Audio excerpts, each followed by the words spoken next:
what kind of relationship do you have with your father, your real father? It's often ambivalent, right? Because there's an element of him that encouraged you, hopefully, because without the encouragement of your father, man, the world is a dismal place. It's very difficult to be a courageous person unless you have your father in body and spirit behind you. It's very demoralizing. Like, it really kills people not to have their mother. They just don't recover from that. And I think people can recover from a fragmented father relationship, but it's the next worst thing. You know, because if your father rejects you or doesn't form a relationship with you, it's as if the spirit of civilization has left you outside the walls as of little worth. It's very difficult for people to recover from that. So the father should be an encouraging force, but can be a tyrannical and crushing force. And so that's a very difficult thing to get right, partly because if you're my son, then I should impose the highest standards of behavior on you. And I should always be judging what you're doing. I should be judging it with the aim of making the best in you come forward. But getting that balance exactly right is very difficult. And so it's easy for a father to swing too much into judgment, let's say. And then, of course, mothers can play this role too. To swing too far into the domain of judgment and to be too harsh. And to the degree that the father has his own pathologies, he's going to do that imperfectly. You know, he might be someone who's the father who devours his son because he's jealous of the new possibility, the new potential, the struggle for attention and love from the mother or from the other children in the family. There's all sorts of things that can go terribly wrong. So that's the father as wise king, and that's another symbol that's been lost, I would say, to a massive degree in modern universities, because all we're taught is to tear that down. And to not even notice that it manifests itself everywhere, especially in the universities, which are like they're as close to an ideal environment as human beings have ever been able to create. It's as simple as that.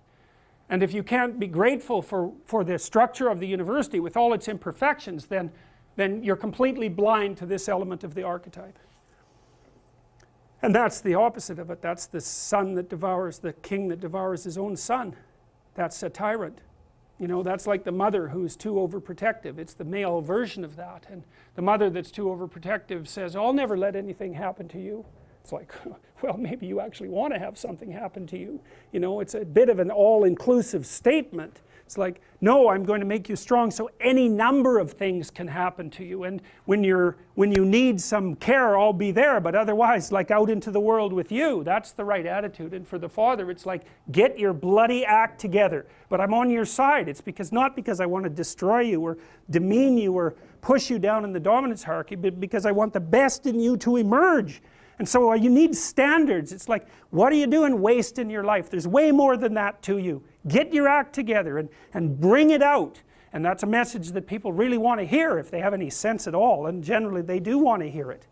So, you know, I've been talking to a lot of people recently, as perhaps you know, and I was talking to one of the leaders of the Conservatives this morning, and they're asking me about, the person was asking me about Bill C-16, but more specifically about talking to young people, because the Conservative leadership struggle is going on right now. I've been talking to a bunch of them, and I said, well, look, one of the things you could do for young people that no one's doing is to talk to them about responsibility. Because everyone talks to young people about rights. It's like, we need our rights. It's like, oh God, how many rights do you need? You know, really, like you have more privileges than any people who've ever lived anywhere. Well, it's so dull to hear that. It's so dull. It's so pathetic and what would you call it? It's so demeaning that you have to be protected and have your rights. It's like I said, there's a huge marketplace for responsibility. That's what you want to talk to young people about. It's like, get your act together and do something worthwhile with your life. For the first time in my entire adult life, the Conservatives actually have something to sell young people, right? They could sell them responsibility. It's like, well, why? Because that's where life has meaning with responsibility. The more responsibility you take on, the more meaning your life has. And the higher degree of responsibility that you agree voluntarily to try to bear, the richer your life will be. And no one's ever told that, and it's the case. You know, it's like you have 4 kids, say. Well, that's plenty of responsibility. You're going to have meaning. It's going to be rough, you know, because it's complicated. You have a complicated job and you try to help the careers of the people around you. You try to solve tough problems and aid suffering and do all of that. It's like, it's weight, it's responsibility, but there's glory in it. There's real glory in it. There's deep meaning in it. And young people are starving for that because no one ever tells them that. It's like, you're way more than you think, man. Stand up, do something difficult. Do something difficult and heroic, right? Burst out of your bonds. It's like, that's a good message. It's a necessary message because we have to be more than we are, because if we aren't, we're not going to survive.